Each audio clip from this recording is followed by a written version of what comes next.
जम्मू कश्मीर के लोगों ने दिल खोलकर G20 ममालिक के जो लीडर्स, उनके जो रिप्रेजेंटेटिव्स वादी कश्मीर में आए थे, उनका दिल खोलकर इस्तकबाल किया, उनका वेलकम किया।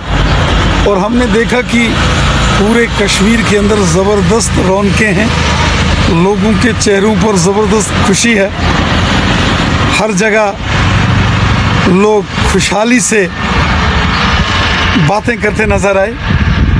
हमें इस बात की बेहद खुशी है कि प्राइम मिनिस्टर मोदी साहब ने G20 ममालिक की एक बड़ी मीटिंग को कश्मीर में जो है वो मौका दिया और वो सब लोग यहाँ आए। उन्होंने यहाँ का कल्चर देखा, यहाँ की हेरिटेज, यहाँ के लोगों का प्यार, मोहब्बत, इखलाक और भाईचारा देखा।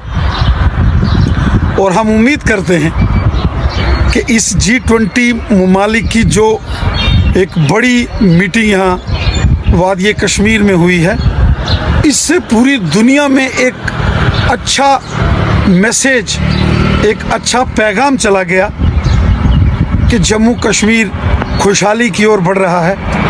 अमन, चैन, भाईचारा, प्यार, मोहब्बत और यकजहती से जम्मू कश्मीर जो है वो आगे बढ़ रहा है। जम्मू कश्मीर के लोग अमन पसंद हैं। मेहमान नवाजी में तो जम्मू कश्मीर के लोगों का पूरी दुनिया में कोई सानी नहीं है। और आज जब G20 यहाँ ऑर्गेनाइज हुआ, हर चेहरे पर खुशी नज़र आई।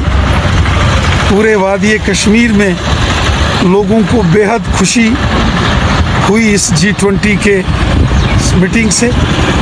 पिछले 35-40 सालों से जम्मू कश्मीर को बहुत बदनाम किया गया। बैनुल अक़वामी सतह पर जम्मू कश्मीर के लोगों के खिलाफ साजिशें हुई, लोगों को बहुत बदनाम किया गया, बहुत झूठ और प्रोपेगेंडा जम्मू कश्मीर के खिलाफ किया गया।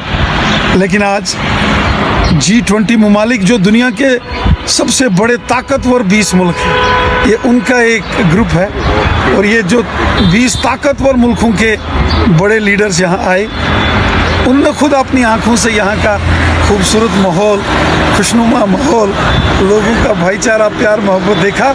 और वो दुनिया को ये पैगाम देंगे कि कश्मीर वाकई जन्नत है, जिसको इस दुनिया का जन्नत कहा जाता था, वो कश्मीर है।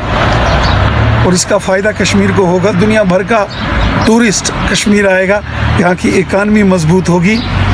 और हम दुआ करते हैं ऊपर वाले से कि यहाँ के लोगों के चेहरे की रौनकें सदाबहार बनी रहें। यहाँ के बाज़ारों की चहल पहल, यहाँ की रौनक, यहाँ की सड़कों की चहल पहल, यहाँ स्कूल, कॉलेजेस, सब यूनिवर्सिटीज़ अच्छे से चलें, यहाँ के लोग आगे बढ़ें, यही दुआ करते हैं।